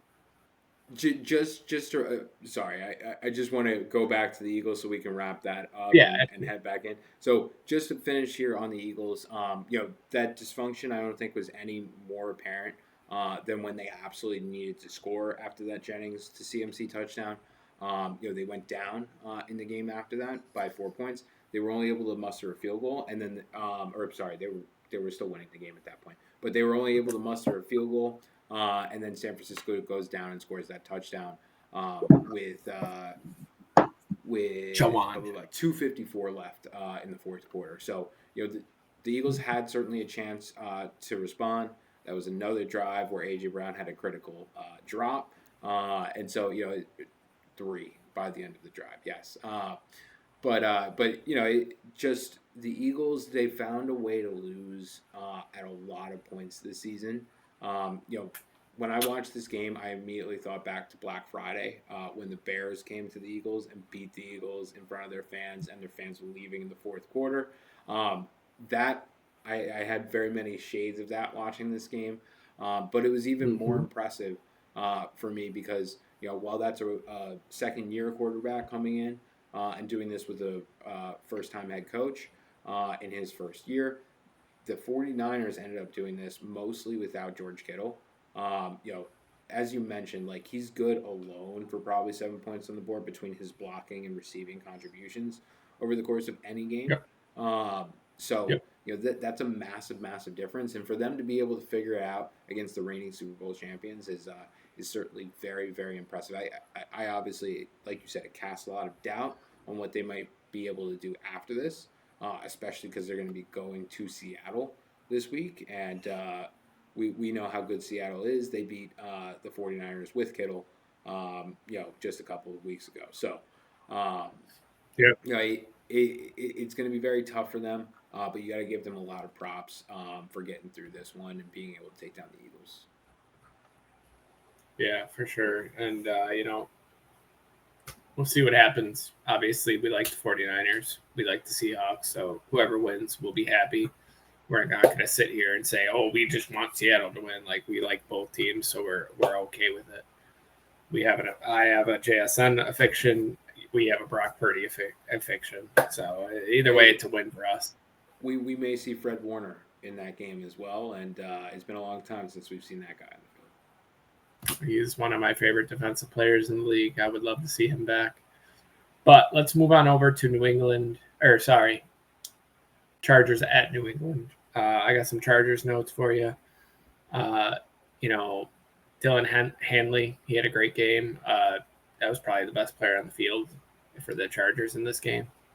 Offensively, they were dead. I mean, I know their offensive line is probably the worst offensive line that made the playoffs and one of the worst offensive lines in the entire league to begin with. It's decimated. But, yeah, I mean, they had 10 total drives, 5 punts, 2 turnovers on down, 1 end of half drive, 1 fumbled drive, and 1 field goal. The defense forced a fumble, a strip sack by Owala on May and recovered by Dylan Henley, down 6-3, but the offense went 3 and out. Dylan Henley also had a red zone interception. The Chargers came away with no points on any of the turnovers due to turnovers on downs, etc. Defense did have 5 sacks on Drake May, but the offensive line struggled, allowing 6 sacks of their own on Herbert. Omar and Hampton was a non-factor. He had 1 rush for -1 yards. Don't know why they let him play in this game if he wasn't going to play much, because he was on the injury report all week. But Omar said he was going to play. He was going to play. I mean, the people that bet on him are real upset. I saw that online. And then obviously Dylan Henley had 13 combined tackles to lead both teams, 9 solo, 1 interception, and then Owen had a big game as well with 3 sacks and tackles for loss. Tara Tart also played well with 1 sack and 2 tackles for loss, but just an absolutely abysmal way to end another season for the Chargers. This is the second year in a row that they have just completely died in the playoffs. Last year, Herbert had 5 interceptions. He had more interceptions in the playoff game than he threw the entire regular season, if you remembered. And then this year, can't even score more than 3 points. Like the whole offense is healthy besides the offensive line, and it's really just the 2 tackles that are out. But yeah, and well, Hampton technically played, so he was there. Obviously, he got hurt again, or Harbaugh didn't like how he was doing and pulled him. But I mean, you still got a decent backup in Vidal. He's been playing awesome, so like, there's still no excuse. You're playing a Patriots team that hasn't been really tested much this year. You should have been able to score at least more than 3 points. I think that is the lowest point scored in the Patriots all season because they had 0 shutouts this season. Yeah, I want to say the Jets scored more points against them the week prior. Yep. Yeah, that game was competitive then we watched that. The last Jets Patriots game, or not the last one, but the first one. Correct. Yeah, it was competitive till the end of the game. And then the second game, the Jets still put up 10 points with Brady Cook. I just, very embarrassing way. Justin Herbert, to me, is still the biggest. Yeah, he is the biggest overrated quarterback in the league. We obviously have him ranked way too high. He cannot do anything in the playoffs. I think he has thrown 2 touchdowns in the playoffs, and he's 0-4 in the playoffs. I mean, my quarterback's 0-4 against one team, but he's at least won 8 games in the playoffs. You know what I mean? Yeah. No, that's all fair. I don't know if Herbert's ever had a James Cook next to him. Omar and Hampton still, for me, way behind. Brian, come on. We can't even say that Hampton's good. He's had 2 good games. He's been hurt the whole season. That's what I'm saying. Like, he's still unproven, right? And James Cook, has been very good since probably. Obviously, he's gotten better every year of his career, James Cook. Yes. But, the Bills also have a way smarter front office besides Jim. Like, Jim's a great coach, don't get me wrong. He's been to a Super Bowl. But, the Chargers have horrible ownership. They have horrible GM. So, yeah, I mean, a lot of that's on them. But, I mean, Justin Herbert should have at least beaten the Jaguars when he was up 24-0 in the playoffs. And to have a letdown like that. Their wide receiver room, is the microcosm of exactly what you're talking about. Like, the fact that they had to bring back Keenan Allen, during training camp, and during the preseason, to play some football this year for them. Lab McConkey, look at the up and down nature of his first 2 seasons in the league, right? Quentin Johnson, who knows who he's going to be when he's healthy. At this point, it's a dice roll if he's healthy, and when he is healthy, he's Jekyll and Hyde, right? So he's either going to 3 catches for 120 yards, or he's doing nothing. Yeah, and I like guys like Trey Harris, Lambert Smith, but they're just too young to be making a big still. difference in this game against an experienced Patriots defense, right? Well coached as well. So Yeah. it's just tough. I'm sorry for cutting you off. Go ahead.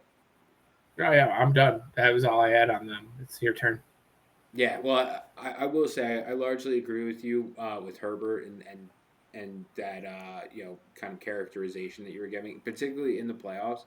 You know, the thing that I struggle with Herbert the most is that I feel like he picks up some sort of like significant injury every season, then he plays through that, and he's obviously worse afterwards. This year Yep. it was the wrist that he had to have surgery on. I want to say right around week 12, And 13 ish hands, excuse me. Um, so yeah, it's unfortunate. They're gonna have to find a way for him to be able to stay healthy. If he wants to do anything, with his career and try and really achieve anything. I think part of getting Omar in Hampton was so that he doesn't have to use his legs quite as much. But they've got some soul searching to do for sure. I think that they're in a very similar position to where the Bills were 3 or 4 years ago, where they're looking at a number of teams that are probably three teams, I would say, at least for the next 3 years, that I would expect to be better than them in the AFC. And they may get gatekeep kept by those teams if they don't figure a way around it. Very similar to like the Bills. It was more so just the Chiefs for them. I want to say in that period, more so than it was a number of teams gatekeeping them from making Super Bowls and things like that. But with how spread out the talent is in the AFC right now, particularly on the defensive side of the ball, I certainly wouldn't be picking them over Denver or Houston or the Bills, the Jaguars. There are a number of teams that I think could have a healthy gap on them unless they do something significant. So, but I'll move on to the Patriots unless you had anything that you wanted to respond with there. No, you're all on the same page as me. Fair enough. Well, I'll move on to the Patriots here. The Patriots, I was a little bit disappointed from them in this game. Their defense played spectacularly, and that's something that we've come to expect from them. A lot of guys sitting out the last couple of weeks of the regular season, guys like Spillane and Harold Landry, who were back in this one and made a big difference. Um, you know, one of the things that was really shocking for me was the offensive line allowing 5 sacks on Drake May in this one. It's frankly what allowed the game to be as close as it was. That pressure on Drake May, as you mentioned, with the Chargers defense was allowing for turnovers. And it wasn't really until the last couple of quarters that the Patriots really started to break away. I did just want to note that May did use his legs a bunch in this game. 10 rushes for 66 yards, and he had a really long one of 37 to help set up one of their touchdowns. Um, you know, but the biggest thing was the Patriots' run defense in this one. They were able to stop Vidal and Omar Hampton on the one play he was in very significantly. It forced the Chargers to be one-dimensional, and especially when you have Christian Gonzalez as a member of your pass defense. I know that he did get a concussion in this one, but you're certainly there. You have the offense on the other side playing into your hands, and that's exactly what we really saw as this game played out. I just wanted to mention as well, the Chargers, they come into this game doing better rushing than passing. They're 17th passing and 12th rushing. And when they're forced into what they do worst offensively, that's going to lead to good things for the Patriots. The Patriots are a better pass defense than they are rush defense. So once that table starts to turn and tilt that way, it really, really favors the Patriots in this one. So, but that's all I got for the Patriots. Anything else before we hop to Texans at Steelers? Yeah, I got one thing I want to say about Drake May. This is the second game where he's been sacked 5+ times and won the game. Very impressive. A lot of when you get sacked 5 times, you're under duress almost the whole game at that point. I just want to say that's very impressive for him and a very cool stat. The other game he beat the Browns, so I mean, it's the Browns. But Myles Garrett had 5 sacks in that game on him. And he got sacked 6 total times in that game. So pretty wild. Yeah. But yeah, let's move on over to Houston Texans. Perfect. I'll let you start with the Texans. Yeah. Uh, who this review, man. I don't know. The game was hot garbage until the end. Man, CJ Stroud, he's dookie butter sometimes, for sure. I mean, guy fumbled 5 times. He turned it over 3 of those fumbles, and I believe he had an interception as well in this game. 2 of them, Two yeah, of those fumbles were turnovers. Yeah. yeah. It's just crazy. It's a good thing Woody Marks showed up to play football this week, or pretty sure the Texans went well, and the defense. The Charger or the Texans defense was amazing in this game. They uh they forced Rodgers to fumble for a fumble six. It was over. Like when it was 7-6, we were like, this is too good to be true for the for the Steelers to be hanging on. And then it got to the fourth quarter and it was over. I'm just sad to see that be Aaron's last game. I obviously didn't watch a lot of this game. I was quite busy, as you know. But Texans are for real defense with a very questionable offense at this rate, and losing Nico Collins possibly this week with a second concussion, going up against the Patriots. In my opinion, it could be a rough game for them, but we'll get more into that on Saturday. And but yeah, I don't have much on the Texans. This was a boring game that somehow turned into a 7-6 game to a 30-6 game in the fourth quarter. Yeah, I mean, a lot of it was a tale of two defenses. Both very good defenses, but Pittsburgh, they were able to get a couple of turnovers when they did get those couple of turnovers. In the form of 2 fumbles by C.J. Stroud and then an interception as well. They weren't able to convert those into very many points. On the reverse side, the Texans, they not only got the strip sack fumble touchdown, as you mentioned, but they also had a 50-yard Caleb Bullock interception return for a touchdown as well. So their defense was able to score 14 points, 12, if you're being technical about it, themselves. So that obviously when the final score is 30-6, the defense from the Texans outscored the Pittsburgh Steelers themselves. That's incredibly impressive, obviously. You add in the fact that they made Rodgers look like he should have retired, well before this game.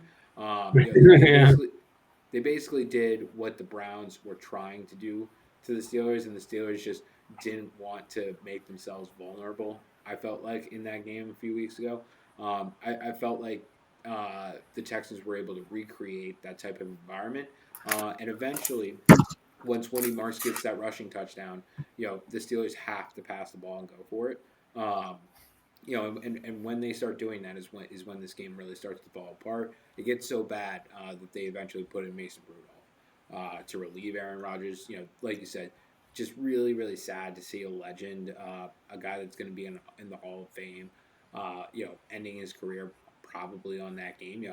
I in some ways I hope he doesn't end on that game, but in other ways it's probably only going to get worse if he does come back and try to play more. Right, so it's a double edged sword in that way.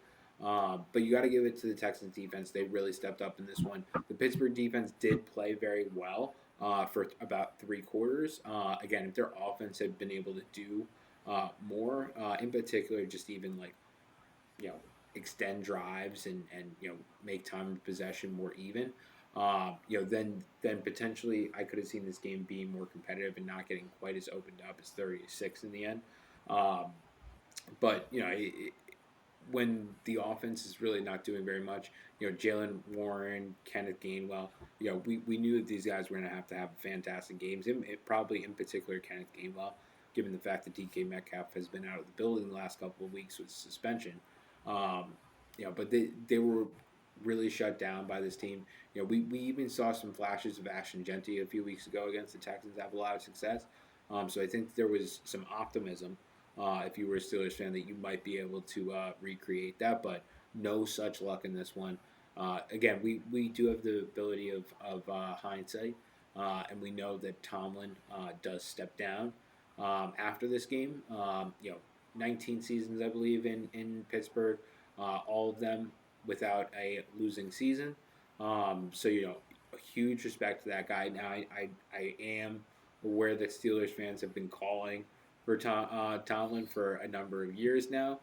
He has been right around that 9-8, um, you know, finishing record in the regular season for quite a number of years now, and kind of just been limping into the playoffs or getting to that winning record in the last game of the season sometimes, or losing the last few games to finish 9-8, right? So, Right. yeah, you got to give him respect, I think, for walking away from that team probably at the right time. Yeah, I feel like he took the honorable way out, whereas John Harbaugh did not.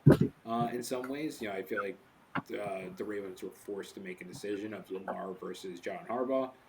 In many ways, Yeah. after how everything went down this season, and in many ways, his decision to run Derrick Henry, I think, plays a factor into that as well.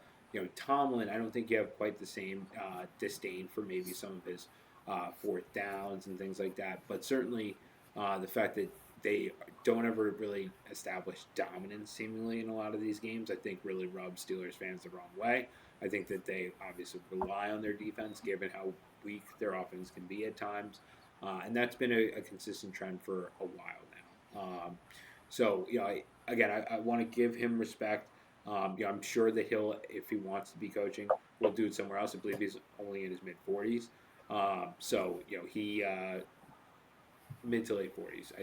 I don't think he's 50 yet. So, I think he was the youngest head coach in the league when he got hired, and I think maintained that until Sean McVay came into the league and got hired with the Rams. So, um, and Yeah. I would need to double check that even now. I'm not sure that Mike McDonald isn't younger than he was, but I would need to double check um, the Mike McDonald. Sean McVay is still the youngest ever hired. Mike Tomlin, though. I will let you know just for giggles. He's 53, actually. Okay. So that means he took the job at 34. Yep. Yes, sir. So, but one thing I do want to say on the whole Tomlin thing, I don't think he would have been fired. I think if he wanted to be back, he would be back next year. This is definitely his team. I mean, I like him more, even though he's the coach.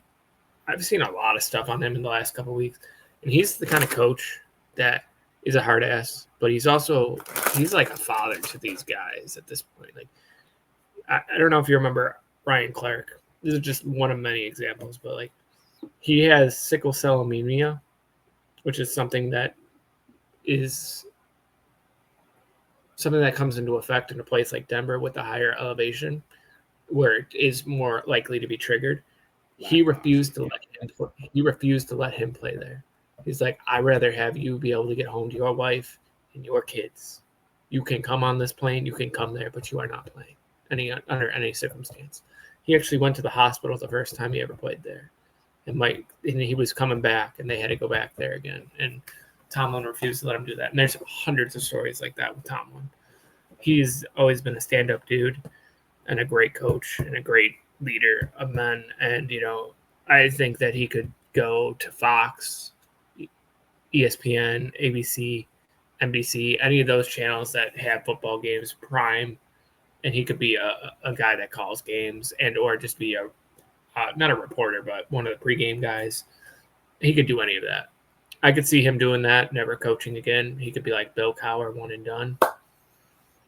So, much respect to Coach, and what a legacy, man. Two Super Bowl appearances, 1-1. He's probably a Hall of Famer, man. He really is. He's a good coach. Coached a lot of Hall of Famers as well, right? So yeah. But anything else you want to add? I think that's it for me. Do you want to end this video off with just your one takeaway from the week, even if it's from the Bills game, and I'll back at you. Yeah, for sure. Just give me 1 second. You're good. Do you want me Uh, to start us off? yeah, you can go first. Okay. My big takeaway from this weekend was the Bills. Not to steal your thunder, if it was going to be your spot there. I had the Jaguars going to the Super Bowl in the AFC. I thought that they had a lot of juice on that team, especially the way that they finished the regular season, going into Denver at one point there and beating them and putting the one seed in some jeopardy.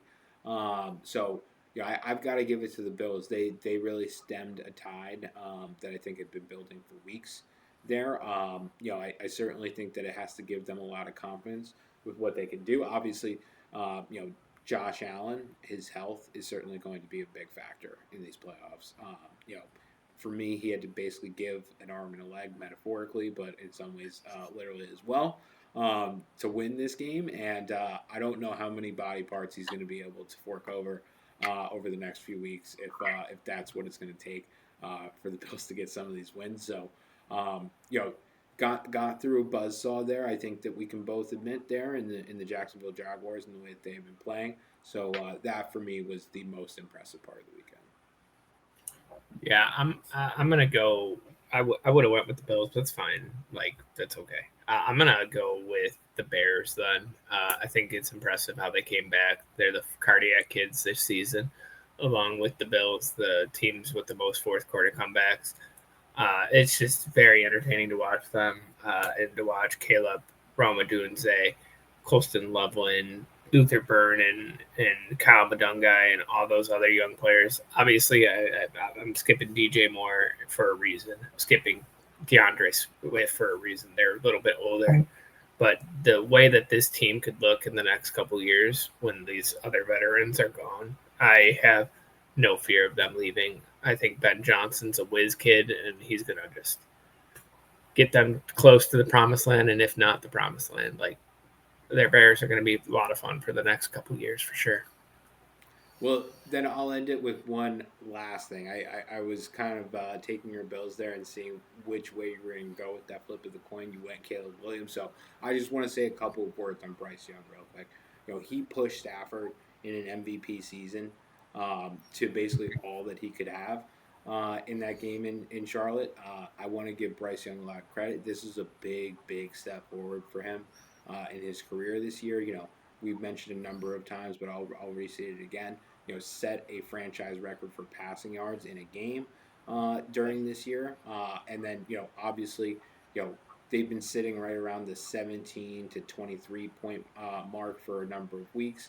They play the Rams in a playoff game at home. They go down early, and he finds a way to rub two sticks together and to make fire for nearly 60 minutes. I would say probably ends up being 57-ish minutes of the game, and those 3 minutes matter when the margins are that small. But I don't want to gloss over Bryce Young. Certainly a lot to be excited about if you're a Panthers fan or in the Carolinas. And one more exciting news on Bryce Young: he did get his first fifth-year option confirmed by the Panthers yesterday. So congratulations to Bryce. This was year 3, so he's got 2 more years with the Panthers. So I'm very happy for him, man. That's awesome. Yeah, well, anything else before we close it out here, James?